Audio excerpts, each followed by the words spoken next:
In this video, we will going to discuss the first process of respiration, which is called glycolysis, जो कि हमने पहले dark reaction में आपको पता है कि डार्क रिएक्शन में ग्लूकोज बन जाता है और यही ग्लूकोज रेस्पिरेशन में इस्तेमाल होकर हम एनर्जी पर्पस के लिए इस्तेमाल होता है.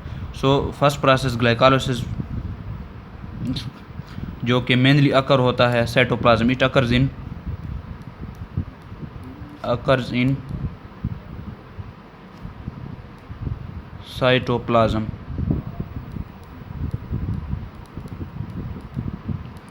एंड अनदर टू प्रोसेसेस यानी कि Krebs cycle and electron chain transport, वो माइटोकॉन्ड्रिया में, तो वो फिर माइटोकॉन्ड्रिया में ट्रांसफ़र हो जाते हैं. सिर्फ ग्लाइकोलाइसिस ही हमारे पास साइटोप्लाज्म में अकर होता है. सो यही ग्लूकोज अब हमारे पास एटीपी जनरेट करवाएगा और NADPH जनरेट करवाएगा, जो कि बाद में हमारे पास NADP भी हमारे पास ATP में कन्वर्ट हो जाता है. सो अब हम अपने पहले प्रोसेस को ग्लाइकोलाइसिस को स्टार्ट करने जा रहे हैं. So the glucose, the main molecule glucose which is C6H12O6. सो सबसे पहले यही ग्लूकोज हमारे पास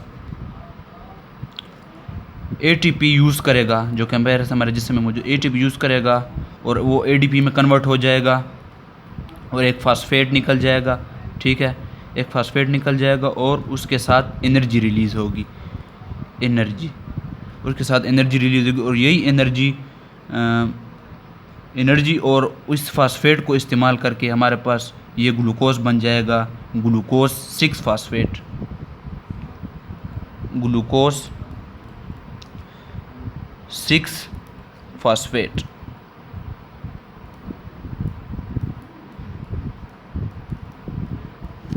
ठीक है, अब सेकंड स्टेप में यही ग्लूकोज 6 फास्फेट कन्वर्ट हो जाएगा फ्रक्टोज 6 फास्फेट.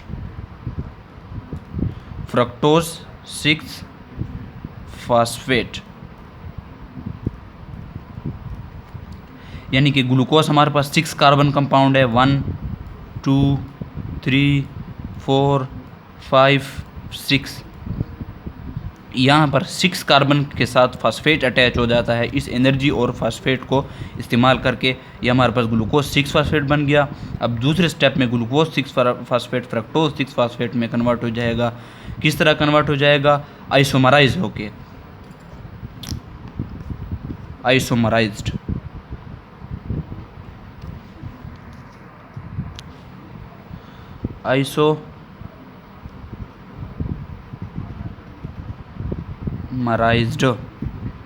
आइसोमराइज्ड bye isomerase.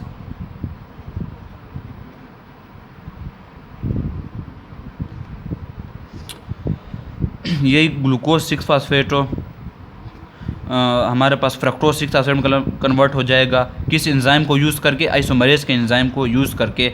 यानी कि इसका स्ट्रक्चरल फार्मूला तो सेम होता है, इसका सिर्फ स्ट्रक्चर में कन्वर्जन आ जाती है इस एंजाइम के इस्तेमाल से, और ये हमारे पास फ्रक्टोज 6 फास्फेट बन जाता है. और उसके बाद थर्ड स्टेप में ये एक अनदर ATP मालिक्यूल को यूज़ करेगा. अनदर ATP मालिक्यूल, एक और ATP हमारे पास ADP में कन्वर्ट हो जाएगा और एक फास्फेट हमारे पास रिलीज़ कर जाएगा. और हमारे पास एक फास्फेट रिलीज़ कर लेगा. अब यही फास्फेट को दोबारा ये फ्रक्टोज इस्तेमाल करेगा और ये बन जाएगा fructose 1,6 by phosphate. By for 2, by phosphate.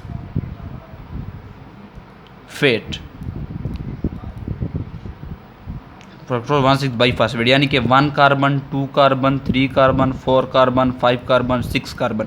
एक फास्फेट 6 कार्बन पर था और एक फास्फेट 1 कार्बन पर आ जाएगा. ये बाई फास्फेट हो जाएगा और फ्रक्टोज 1,6 बाई फास्फेट हो जाएगा. अब फोर्थ स्टेप में फोर्थ स्टेप में ये फ्रक्टोज 1,6 बाई फास्फेट कन्वर्ट हो जाएगा 2 मालिक्यूल्स में, ये स्प्लिट हो जाएगा, splits into 2 molecules,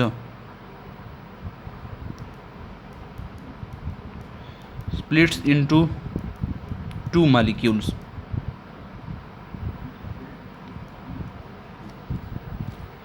Splits into 2 molecules. Dihydroxy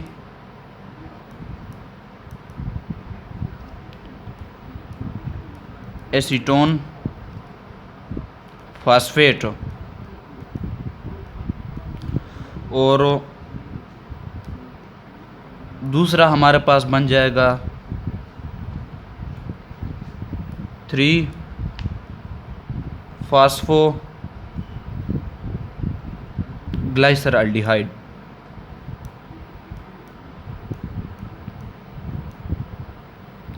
यानी इसको हम शॉर्ट फॉर्म में DHAP भी कह सकते हैं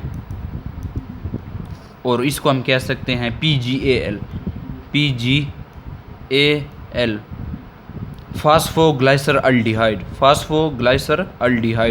3 फास्फो, यानी कि इसके थर्ड कार्बन पर एक फास्फेट है और यहाँ पर भी डाईहाइड्रोक्सी एसीटोन जो कि इसका शॉर्ट फॉर्म है DHAP, इसके ऊपर भी एक फास्फेट है।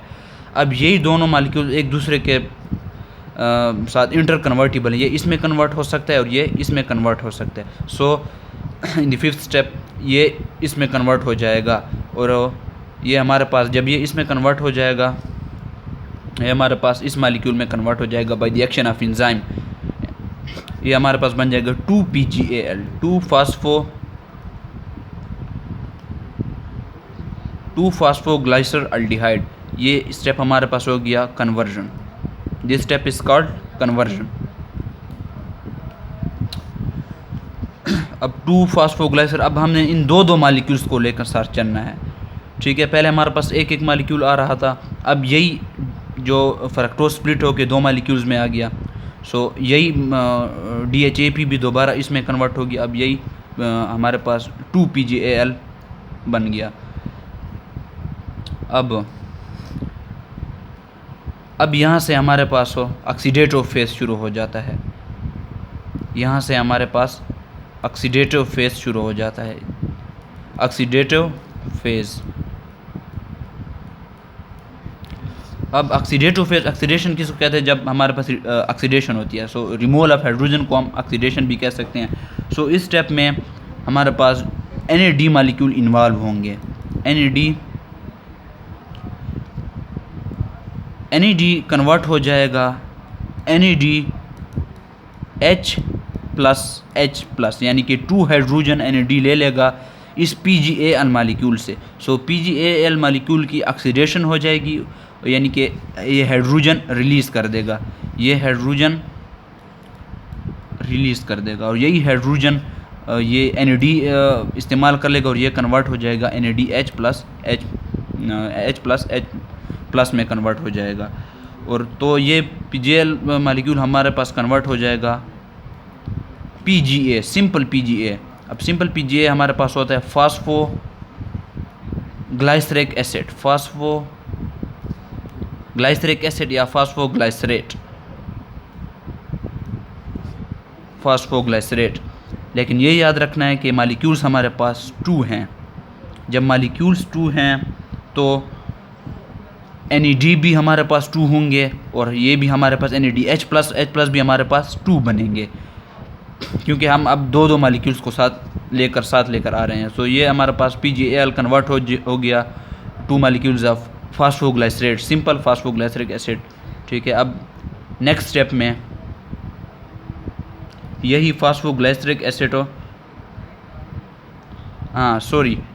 इस स्टेप में एक इनऑर्गेनिक फास्फेट भी इन्वॉल्व होगा। Inorganic phosphate, the inorganic phosphate is also involve in this step. और ये इनऑर्गेनिक फास्फेट जब इसके साथ अटैच हो जाएगा तो ये हमारे पास फास्फोग्लाइसरेट एसिड 3 फास्फोग्लाइसरेट में कन्वर्ट हो जाएगा, ठीक है। अब नेक्स्ट स्टेप में 2 PGA हमारे पास अब ATP इस्तेमाल करेगा, हमारे पास ADP,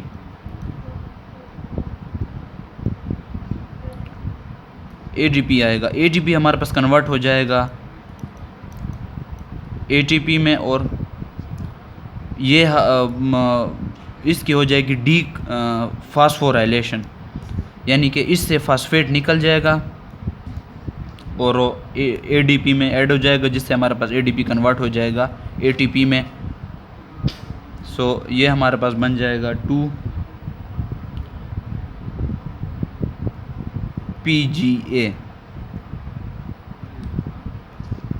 सॉरी, एक बात यहाँ पर मैं भूल गया, यहाँ पर 3 फास्फो नहीं, एक फास्फो तो इसके साथ पहले मौजूद था, एक फास्फेट तो उसके साथ पहले मौजूद था, और ये एक इनऑर्गेनिक फास्फेट इसमें इन्वॉल्व हो गया, तो ये बन गया 1,3 फास्फोग्लाइसरेट।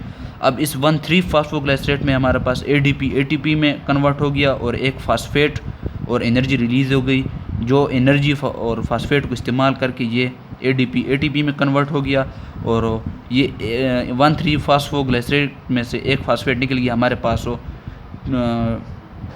सिर्फ रह जाएगा 3 फास्फोग्लाइसरेट, यानी एक फास्फेट निकल जाएगा, 3 फास्फोग्लाइसरेट, 3 फास्फोग्लाइसरेट। लेकिन ये मालिक्यूल्स 2 हैं, 2 मालिक्यूल्स, यानी कि 2,1,3 फास्फोग्लाइसरेट कन्वर्ट हो गया 2,3 फास्फोग्लाइसरेट में। सो यानी कि हमारे पास 2 ADP इन 2 फास्फेट्स को इस्तेमाल करके 2 ATP में कन्वर्ट हो गए। ठीक है, अब नेक्स्ट स्टेप में आइसोमराइज।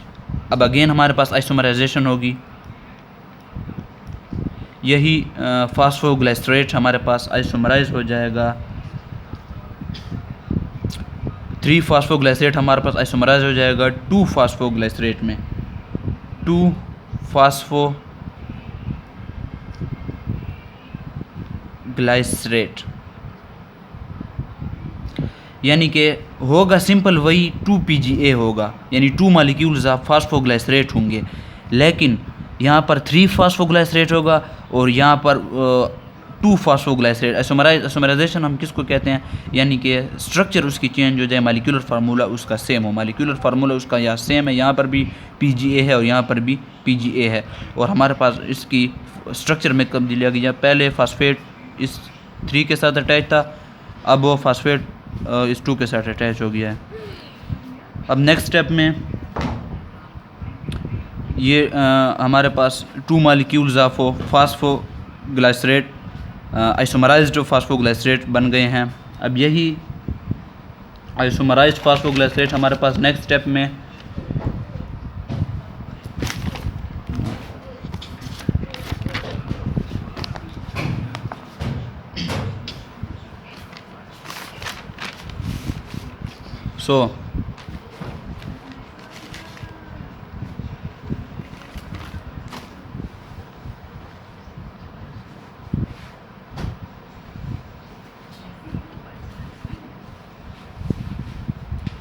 अब हमारे पास पिछले प्रीवियस प्रोसेस में हमारे पास बने थे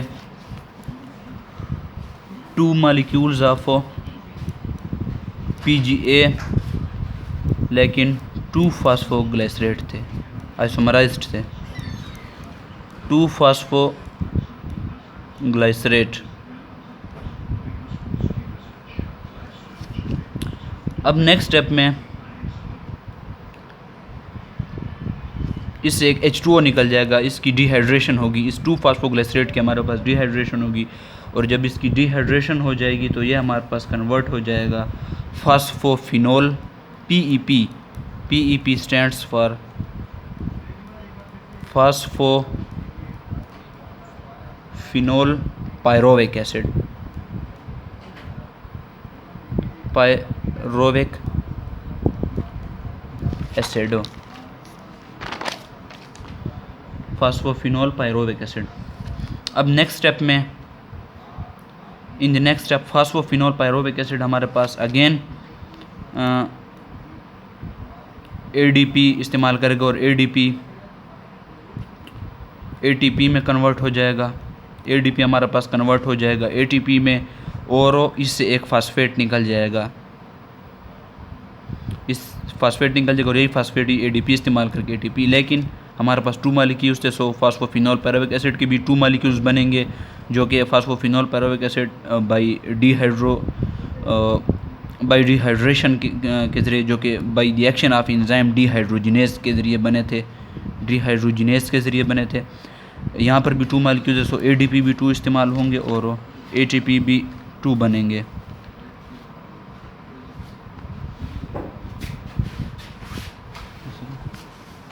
अब इन द लास्ट स्टेप ये हमारे पास PEP कन्वर्ट हो जाएंगी to pyruvic acid, pyruvic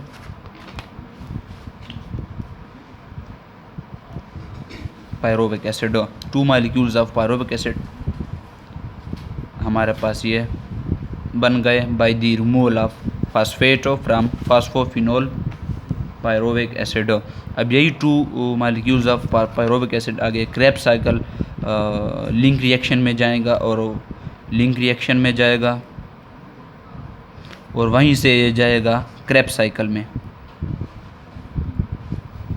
Krebs cycle में।